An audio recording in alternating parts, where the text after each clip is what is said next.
Welcome back to my closet. We had a day in February where it hit 60 degrees and it felt like I was on crack. Like, it was so beautiful. First things first, favorites, guys. I bought new shoes. Ta-da! Mary Jane Doc Martens. Yee! I've wanted these for so long. They're the double strapped Mary Janes. These are so comfortable. Actually, wait, I take that back. I've been trying to break them in, but every time I do, it feels like my bones are shifting. Like, this top part here is so uncomfortable against the top part of my foot. I bought the $3 heel cushions or whatever. They don't really help because I'm a size 9.5 and these are a size 10, so my foot doesn't even really hit the back all the way enough for it to hurt. But my foot hurts like hell every time. Just this top half here, it feels, and sometimes at the right angle, my ankle will hit the side here. Ooh, that hurts. It hurts. The next favorite, Zendaya on the back. She modeled for the time capsule collection that they brought back from Takashi Murakami, which is super cool, for Louis Vuitton. So we have Mikey Madison for Menorah, which I watched this month. We got Adrian Brody for his performance in The Brutalist, which we will be talking about. So it has a bunch of mini interviews with the different actors and actresses. Adrian Brody. This was one of the main reasons I got it. It has an article about John Waters in here. I really love John Waters as a director, even though I haven't seen a lot of his movies though, because Pink Flamingos is just super grotesque, and maybe one day I'll be able to sit down and actually watch it. The next thing I bought to treat myself, ta-da!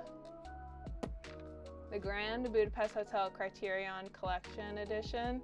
Girl, if you have a favorite movie, check if the Criterion Collection has a version of it and buy it immediately, because even though it is pricey for a Blu-ray, I was not expecting what I got in here. Let me show you guys. First of all, it's this Gorgiana cover, dude. Gorgeous, gorgeous. One of my favorite scenes in the film, early on. And on the back you see this. Look at what they did. Bro! When I opened this, I wish I was filming my reaction. I was not expecting it. Look how beautiful that is. We got Gustav. It's so gorgeous. I love the arts. So it came with a poster. It has the same art as the DVD cover.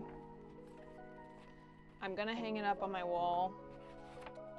But I low-key want to frame it. I don't have any framed work. But look at that. Like I said, this is one of my favorite scenes in the movie. So I'm so excited and thrilled to have this. These were the other two pamphlets. I nearly almost damn cried when I opened this. This is a zine of all the ephemera that's collected in the Grand Budapest. So this is the love note that Zero writes to Agatha. It's so beautiful. I love this damn love note. For my dearest, darling, treasured, cherished Agatha, whom I worship with respect, adoration, admiration, kisses, best wishes, and love, from Z to A. I'm literally tearing up thinking about it. So beautiful. Zine format, and you know your girl loves a good zine. And it has different poetry and stuff. We got The Boy with Apple. Dude, I love this movie. I love this movie so much. If there was any movie that perfectly captures who I am as a person and what I value, it's this one. This booklet with Boy with Apple on the cover has different behind the scenes. We got Adrian Brody. Yup. Wes Anderson's wife drew these. Guess what his wife's name is? But her name is Jumana Malouf. She's Lebanese, queen, love her. The DVD itself looks like this. We're gonna be talking about movies. I watched a total of 16 movies this month, and I gave 4 of them 5 stars. So the first movie, 5 stars this month, is There Will Be Blood, directed by Paul Thomas Anderson. Okay, low-key, Daniel Day-Lewis is also the man crush of the month. That man is so fine. He's also just phenomenal as an actor, and Paul Dano as well is also so fantastic. Americana as a motif has always been really, really interesting to me. This movie is an extremely biblical story. I think it explores the themes of greed and capitalism and the eternal struggle between good and evil so well. And also the inherent moral corruption of capitalism. Like, this man literally sells his soul to the devil. Paul Thomas Anderson does a really good job of having emotionally repressed characters. Just like Adam Sandler's character in Punch Drunk Love. It's a story about the American dream, right, is what I'm trying to say. It's about the American dream and capitalism and Americana, and it turns and twists into something really, really monstrous. Like, Daniel Day-Lewis's character in Daniel Plainview is just in constant search of wealth and power, ends up leaving him completely isolated and paranoid. Also, the cinematography is just absolutely so gorgeous. Like I said, I love Americana and the great American West and the pioneer dream, and it shows that something, like, in all of its glory that it tries to showcase, that it truly is something that's really evil and twisted and sick, and I love that. Next, totally different movie, guys.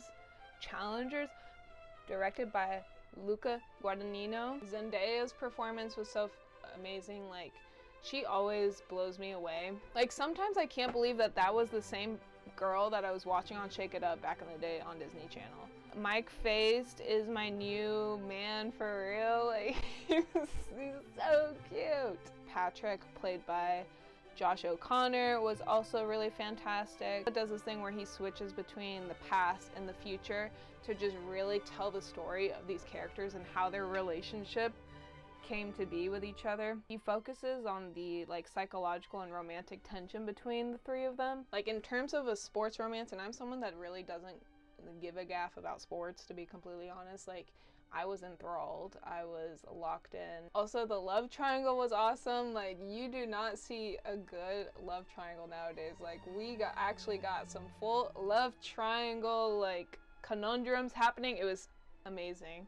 Writers never want to do love triangles anymore because they're afraid to get gay with it, but this movie, like, we got some action. It was good. It was so awesome. The score was also so awesome. I cannot believe that it wasn't nominated for an Oscar. And Luca is quickly becoming one of my favorite directors because the way that he films, like, the human body, it really is artistic. The body language, like, he nails it down every single time. This movie, my eyes were glued to the screen the entire time because it was just so beautiful to look at. It was so fun to just trying to figure out each character's motivations and what drives them and draws them to tennis as a sport. I really don't think this movie could have been done using any other sport. It had to be tennis. Also, Luca does a really great job of this. He loves incorporating typography into all of his movies. The pink in the title cards, beautiful, so beautiful. Okay, dude, I saw The Brutalist. I saw The Brutalist, and oh my god. Context, because some people might not know this about me, but I'm currently in a graduate program studying architecture. I waited for this movie since last year. I was not disappointed, even with the daunting runtime. And the intermission was just so perfect as well, to just be able to reflect on the first half, the picture that they chose for it. Beautiful. The ending of Act 1, dude. I want that, like, stamped onto my brain. It was so beautiful. Fantastic performances, especially from Adrian Brody. And then also the choice to include, like, an upside down image of the Statue of Liberty in the opening shot and all of its promotional material is such a good choice to just show the disorientation and overwhelming feeling of, like, coming to this country for the first time, like, not by choice. Just loved, like, as an architect, he was very involved in the construction process. Laszlo was, like, quite literally in the trenches of this building trying to get it built. Spoiler warning, I'll put a timestamp somewhere when I'm done spoiling the movie, but I have to talk about it. But he gets sexually assaulted in the movie by his client, someone that he had trusted and who hired him. They shared very intimate moments beforehand, or at least it felt that way, just because of the way that they were speaking to each other about the art. I heard some criticism of people saying that they didn't think that it was necessary, and I'm the first one to call out movies if they include sexual assault to just kind of add more horror to a situation. It's hard to articulate into words really, because you do see these really intimate moments beforehand between these two characters, and they're sharing, like, very emotionally intimate, and they're sharing a lot about themselves. So for this to happen is just a total, like, from Van Buren's point of view, is just a total power move for him. The violent outbursts that Laszlo had afterwards were definitely due to the assault, like, under 100%. For him to just, like, completely throw himself into the work to try to get this building done. One, to prove to himself that he can do it, and two, to, like, get as far away from this man as possible. The obsession of the art really starts to take over you.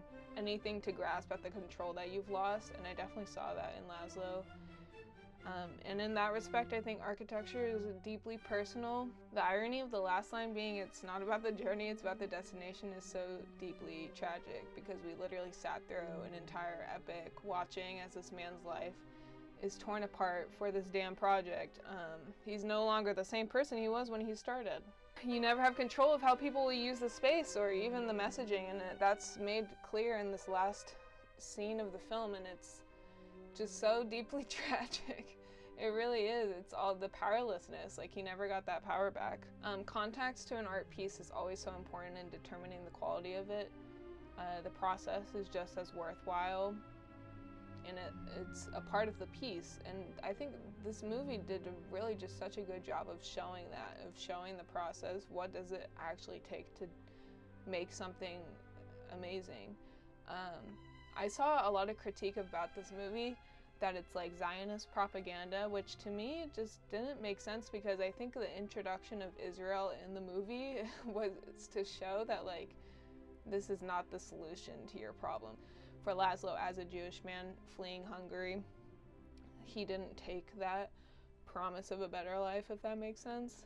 People are just hearing the words Israel, and they're, like, listening to the radio clips in the movie, and they're going, like, oh, it's Zionist propaganda, but, like, they're showing those to be like, see, it's still not a good idea. But yeah, this story is also one about the American dream and immigration, to be exploited by the ruling class in order to create something that you cannot enjoy yourself.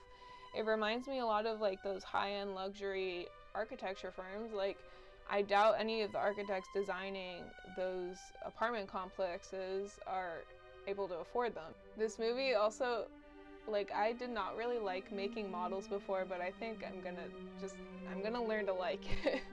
I really am. I'm gonna learn to like it, because it's about the production of your art, and I think making models is a medium to do that in. And, you know, you have to learn to love the struggle. I feel like I'm going through my Act 1 phase right now. Like, I'm going through the intense isolation phase right now. There were a lot of similarities to Mies van der Rohe and Marcel Breuer. This movie was just really, really important to me. I feel like I could talk about it forever, and I hope that I articulated my thoughts well. I've been thinking about it a lot.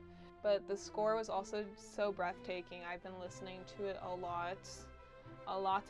The messy jazz components mixed with the orchestral elements just do something to my brain. The outfits ate down. They had those trench coats on, dude. They had those trench coats on, their little gray sweaters. I was like, yup, let me get a gray sweater, let me get a black sweater. Like, I need more of that in my life. Overall, like, this movie is about survival and living despite everything, creating art.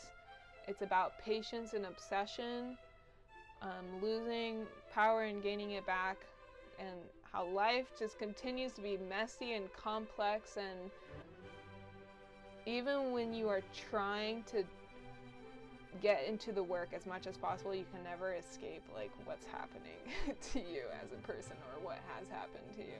And that's what The Brutalist is all about. 10 out of 10, fantastic movie. Mwah, love it. Last movie that I gave 4 stars to this month, Call Me By Your Name, also directed by our boy, Luca Guadagnino. This movie is the embodiment of how it feels to look back and realize that man did not like you one bit.